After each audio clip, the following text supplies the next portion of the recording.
Bagaimana caranya menjadi pemimpin yang dihormati?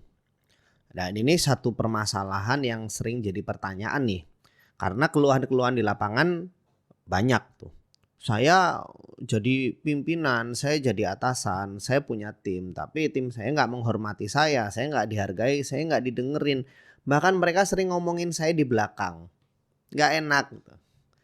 Udah gitu ya mereka jalan kalau ada saya, begitu saya nggak ada mereka ya nggak jalan. Yang diperintahkan banyak aja alasannya yang nggak jalan. Nah, di sini teman-teman sekalian, akhirnya teman-teman yang memimpin tim ini kan banyak belajar, coba tentang memahami orang dan sebagainya, dan banyak sampai pada satu kesimpulan bahwa kita itu jadi pemimpin yang dihargai, yang dihormati kalau kita itu baik sama tim kita itu lembut sama tim kita itu mau jadi pendengar buat tim kita. Oke.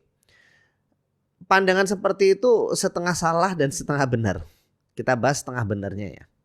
Setengah benar karena setiap orang memang ingin difahami, setiap orang ingin didengarkan.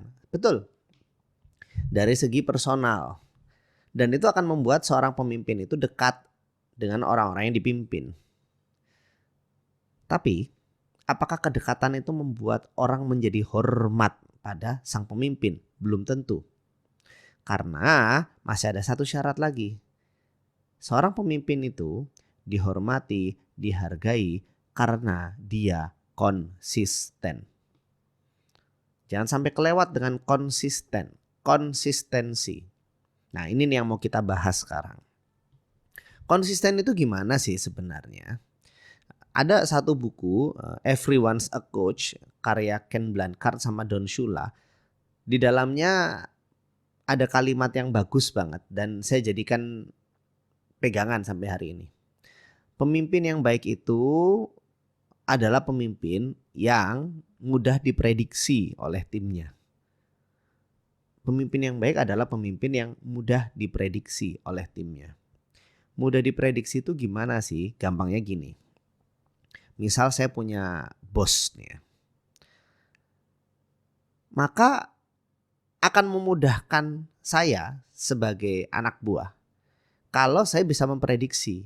Kalau saya ngerjainnya begini, bos saya seneng nih. Kalau saya ngerjainnya begini, bos saya marah nih. Kalau saya misalnya ngomong begini, nggak cocok nih bos. Gampang diprediksi. Kenapa kok bos saya itu bisa gampang diprediksi? Karena konsisten. Karena konsisten. Ya. Dalam satu kesempatan gini, saya menemukan kejadian hal sederhana aja. Ada orang dia ngerjakan pekerjaannya selesai gitu. Tapi dikomplain sama bosnya. Menurut bosnya belum selesai. Kenapa menurut bosnya belum selesai? Karena pekerjaannya masih di komputer. Belum di print. Ya kan? Belum di print. Lo kan bingung, lo kan pekerjaannya gak harus kertas gitu kan. Ya tapi bosnya ingin itu di print. Kenapa? Karena bosnya itu lebih suka membaca yang print-printan misalnya. Oke, tapi karena bosnya selalu minta seperti itu, konsisten setiap pekerjaan yang berhubungan dokumen tolong di print karena saya ingin membaca dokumen print-printan gitu kan.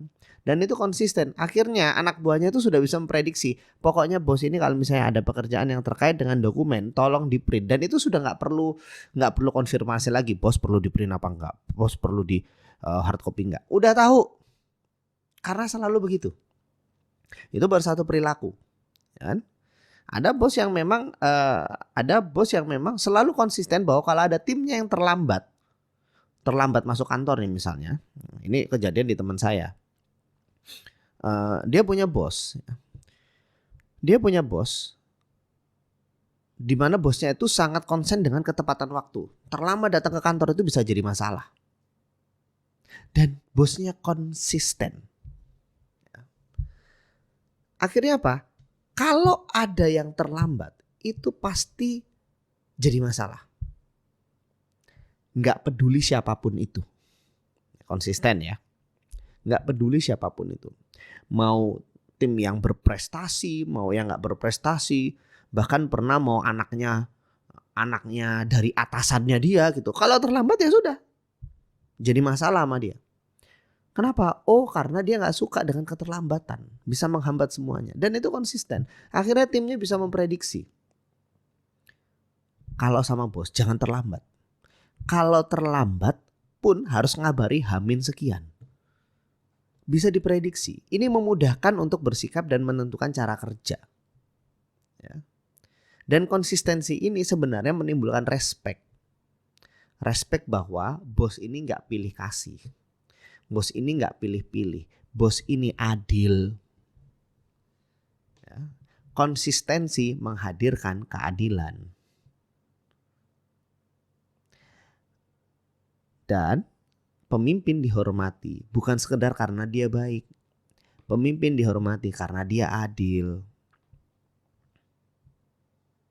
Kalau misalnya kita jadi pemimpin yang cuman baik tapi nggak adil, ya kita dekat sama tim kita. Pertanyaannya, apakah tim kita kalau dekat dengan kita itu pasti hormat sama kita? Belum tentu. Yang ada ngomongin di belakang kadang-kadang. Yang ada kadang-kadang malah memanfaatkan. Yang ada kadang-kadang bahkan mereka sakit hati karena ketidakadilan. Nih misalnya nih ya. Tim bisa sakit hati karena kebaikan hati tapi tidak adil. Nih, kejadiannya begini. Misalnya dalam satu tim ada 10 orang nih. Dikasih kerjaan semua. Orang yang 2 orang pertama selesai kerjaannya duluan. Ya kan? Selesai kerjaannya duluan. Terus diapresiasi. Wah, kamu keren. Lalu 6 orang yang lain selesai kerjainnya tepat waktu. Kalau yang 2 tadi kan lebih cepat ya. Yang 6 ini tepat waktu. Bosnya bilang, kamu keren. Lalu yang 2 lagi terakhir, kan ada 10 ya. Yang 2 lagi terlambat. Begitu terlambat bosnya bilang, kamu keren. Nah, jadi gak ada yang gak keren. Di sini bos berusaha untuk jadi baik. Semua dianggap keren. Tapi apakah orang-orang di sana merasa adil? Bagi yang terlambat happy. Bagi yang mengerjakan lebih cepat ternyata gak ada bedanya. Besok-besok dia mikir apa? Oh ya sudah, saya telat aja. Wong saya lebih cepat, tepat waktu atau telat sama-sama aja di mata bos. Dianggapnya keren, kan? Ya akhirnya terjadilah orang-orang ya pemimpin-pemimpin yang berusaha baik tapi tidak adil ini mengorbankan orang-orang yang bagus. Orang-orang yang baik, orang-orang berprestasi. Kasus yang paling sering terjadi aja. Terlambat rapat. Kalau kita rapat jam 8 misalnya. Lalu yang jam 8 itu dari 10 hadir 4. Pertanyaannya, ayo teman-teman. Lebih sering mulai rapat dengan 4 orang atau menunggu yang 6 lain datang? Yang banyak terjadi adalah menunggu yang 6 lain datang. Karena berusaha jadi pemimpin yang baik, dekat. Aduh, kasihan. Kasihan. Yang 6 orang ini kalau nanti ketinggalan gitu kan ya, mereka jadi susah. Lah sekarang gak kasihan sama 4 orang yang sudah datang tepat waktu. Ini kan gak adil namanya. Padahal yang 4 orang itu bisa datang tepat waktu itu apakah gampang? Enggak. Mereka itu mengorbankan banyak hal untuk bisa datang tepat waktu. Banyak yang dikorbankan pasti. Menunda hal yang lain, mengatur ulang segala sesuatu supaya bisa datang tepat waktu. Mereka melakukan hal-hal yang tidak dilakukan oleh orang-orang yang terlambat. Dan kita sebagai pemimpin malah lebih mengutamakan orang-orang yang tidak melakukan, tidak berusaha, dan mereka terlambat. Sehingga yang datang tepat waktu tidak merasa dihargai. Ini gak adil kan? Berusaha baik tapi tidak adil. Yang begini akan mendapatkan mungkin yang terlambat merasa bahwa aduh bos saya baik banget ya kan. Tapi apa mereka hormat? Enggak. Buktinya aja mereka tidak datang tepat waktu. Berarti sejak awal mereka tidak menghormati. Oke? Kita akan dihargai oleh orang-orang yang tidak kita akan apa bahasanya? Kita akan disukai oleh orang-orang yang sebenarnya tidak menghargai kita. Sedangkan orang-orang yang sudah menghargai kita sudah menghormati kita dengan tepat waktu, mereka jadi tidak respect sama kita. Ya tahu gini saya telat aja lagi gitu kan. Besok-besok kalau ayo kita rapat jam 8, yang tadinya sudah on time, ya nggak usah lah ngapain. Jadi hati-hati teman-teman. Kalau kita ingin dihormati, jangan cuma jadi pemimpin yang baik. Maksudnya baik itu jangan cuma jadi pemimpin yang ramah gitu ya, pengertian, tapi tetap jadilah pemimpin yang adil. Bahkan kalau misalnya harus mendahulukan antara ramah dengan adil, maka adil harus didahulukan. Adil dulu. Kalaulah adil membuat kita tidak ramah, itu jauh lebih baik daripada ramah membuat kita tidak adil. Mulai dari adil, lalu perlahan-lahan tingkatkan keramahan sehingga dua-duanya tercapai. Tapi adil dulu. Disitulah mulai orang menghormati kita. Jadi pingin jadi pemimpin yang dihormati oleh tim, adil. Adil. Tegakkan aturan, konsisten. Selamat memimpin. Wassalamualaikum warahmatullahi wabarakatuh.